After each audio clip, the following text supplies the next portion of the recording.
Meu nome é Joaquim Teixeira e trabalho em um grande cemitério. Manterei o nome em sigilo para não colocar meu emprego em risco. Tenho 25 anos de experiência e muitas histórias que vocês costumam chamar de paranormais para contar, já que para mim o paranormal se tornou normal. Passei mais tempo com os mortos do que com os vivos. No início, ouvi algumas vozes, pequenos sussurros e tentativas de contato que não davam certo. Via vultos que meus olhos fingiam não ver, e assim foi durante meus primeiros anos aqui. Eu não sabia do que se tratava, nem que isso era possível. Achava que esse dom fosse dado a pessoas envolvidas com alguma religião, e não a mim, que até então não acreditava em nada, ou pelo menos era assim que eu pensava na época.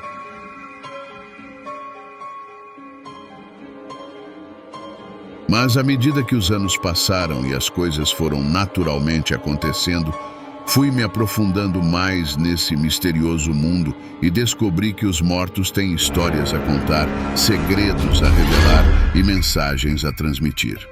Comecei a me comunicar com eles, a entender suas necessidades e anseios. No entanto, sem o conhecimento necessário, muitas vezes me meti em perigo.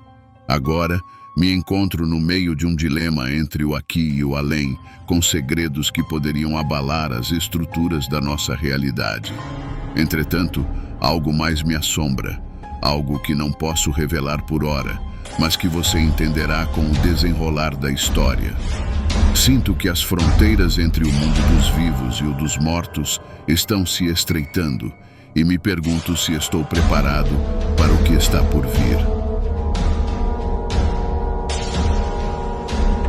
Olá, e sejam bem-vindos ao Terror na Escuridão. Peço que não se esqueçam de deixar o like para que nossos vídeos cheguem ao maior número de pessoas possível, fortalecendo assim o nosso canal. E se ainda não é inscrito, inscreva-se e faça parte de nossa comunidade. Então, sem mais delongas, bora para o vídeo.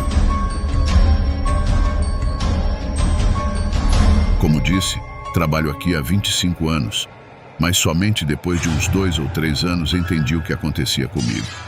O ano era 1999 e eu me lembro bem, pois mudou minha vida para sempre. Estava acontecendo um enterro e eu e meu amigo, como sempre fazíamos, aguardávamos um pouco distantes, dando espaço para os familiares se despedirem e prestarem suas últimas homenagens. Depois de um tempo, chegou a hora de fecharmos o caixão. Assim que me aproximei, algo chamou minha atenção. Quando bati o olho no homem que estava deitado ali, a surpresa e até um certo receio tomaram conta de mim, pois do outro lado do caixão, mais em pé, havia um homem exatamente igual a ele. De primeira, achei que fosse algum membro da família muito parecido, ou até mesmo um irmão gêmeo, mas logo percebi que estava errado. Ele estava completamente perdido, parecendo desorientado, e na hora que começamos a baixar o caixão, deu para ver que sua atitude mudou. Quanto mais eu observava, ficava evidente que se tratava do mesmo homem. Ele tentava se aproximar e fazer contato com seus parentes que ali estavam, mas eles apenas o ignoravam. Tive certeza do que se tratava quando as pessoas começaram a partir e algumas delas passavam por ele como se fosse uma névoa, formando-se e desfazendo-se a cada pessoa que passava através dele. Claro que tentei manter minha sanidade, e a essa altura já tremia um pouco, e o suor que descia pela minha testa não era pelo trabalho, pois esse eu já estava acostumado, mas sim pelo nervosismo de ver toda aquela situação bem diante dos meus olhos. Mas uma coisa me chamou a atenção enquanto eu estava jogando terra naquele caixão. Ele parecia não aceitar, ou melhor dizendo, acreditar que tinha morrido, pois tentava contato a todo momento com as pessoas que se despediam. Assim que terminei, peguei minha pá, o balde de cimento, e abaixei a cabeça enquanto saía. Nesse instante ele disse: "Ei, amigo, tá indo para onde? Não pode me deixar preso aqui." No reflexo, acabei olhando para ele, mas fingi que não era comigo, que não tinha visto ou ouvido nada. Baixei a cabeça e segui em frente. Daquele momento em diante, acho que ele percebeu algo, pois após aquele dia e todos os outros, ele não parava de me seguir. Parecia estar constantemente tentando fazer contato e eu apenas o ignorava, fingindo não ver. Mas, com o passar dos dias, vendo-o perambulando por ali, dava para sentir sua angústia. Ele tentava a todo instante se envolver com outras pessoas e por diversas vezes participou de velórios e enterros. Mas o que mais me chamava a atenção era que todas as vezes em que eu parava para tomar um café e fumar meu cigarro, ele sempre estava ao lado, como se quisesse sentir o mesmo que eu. Foi quando Clara entrou na história que as coisas saíram de controle rapidamente. Eu ainda não compreendia todos aqueles acontecimentos e o porquê de algumas pessoas permanecerem presas ali, enquanto muitas outras simplesmente partiam. Eu conversava em casa sobre o assunto, mas ninguém acreditava. Os outros coveiros e os seguranças da noite passavam por pequenas coisas, principalmente sons e pequenos vultos, acontecimentos que, em sua grande maioria, são criados pela própria energia do lugar. Foi então que passei um tempo sem ver Victor. Sim, acabei esquecendo de dizer seu nome, mas aquele senhor se chamava Victor. Pensei que ele pudesse ter aceitado, enfim, a sua morte e nos deixado. Mas então, durante um enterro que estava totalmente abarrotado, ele reapareceu. Podem falar o que for, mas não há nada mais doloroso que o enterro de uma criança. E para mim, embora não pareça, também era um momento muito difícil. Assim que todos seus amigos e familiares começaram a se despedir, logo percebi que ela tinha ficado ali. Ela tinha cabelos castanhos na altura dos ombros, da mesma cor de seus olhos, que pareciam demonstrar um certo medo ou até mesmo surpresa com tudo aquilo acontecendo bem diante de seus olhos. Mas, como se não quisesse estar ali, ela permaneceu ao lado de seus parentes e depois se afastou, seguindo para outra direção, como se algo ou alguém a estivesse incomodando. Motivo esse que eu viria a descobrir somente dias mais tarde.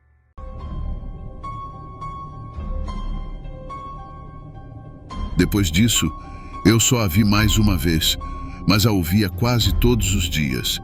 De alguma maneira, ela percebeu que poderia falar comigo. Como? Eu não sei até hoje.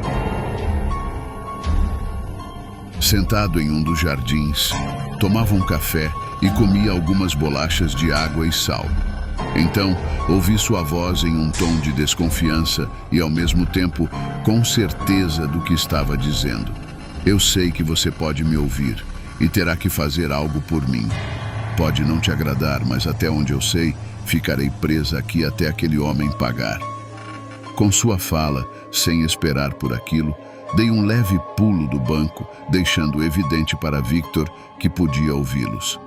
Como disse, sempre que eu fumava, ele estava por perto. E foi depois daquele dia que minha vida virou de ponta cabeça.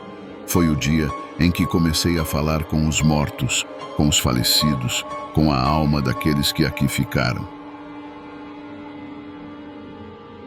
Nos dias que se seguiram, Victor me contou sobre sua vida e as coisas que havia feito. Aos poucos, fui entendendo por que alguns conseguiam partir, enquanto outros permaneciam por aqui. Ele não tinha sido um bom sujeito em vida. Havia cometido crimes e feito coisas horríveis. Pelo que entendi, ele não aceitava sua morte de jeito nenhum. Em minhas leituras, soube que o máximo que eu podia fazer por ele era orar. E assim o fiz. Dia sim, dia não, eu parava em frente ao seu túmulo e começava uma oração, pedindo por seu perdão e que algo iluminasse seu caminho para que ele pudesse, enfim, partir. Se tem uma coisa que aprendi trabalhando neste lugar, foi a não julgar.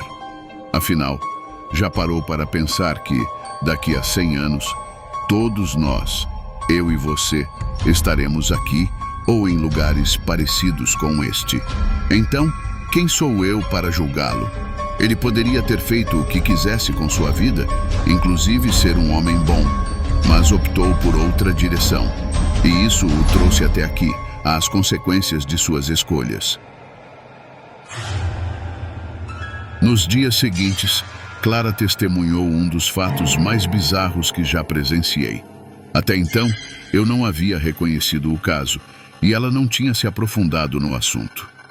Um dia, na sala de descanso, enquanto tomava meu café ao lado de uma poltrona, onde havia uma enorme pilha de jornais velhos que se amontoavam com o tempo, algo estranho aconteceu.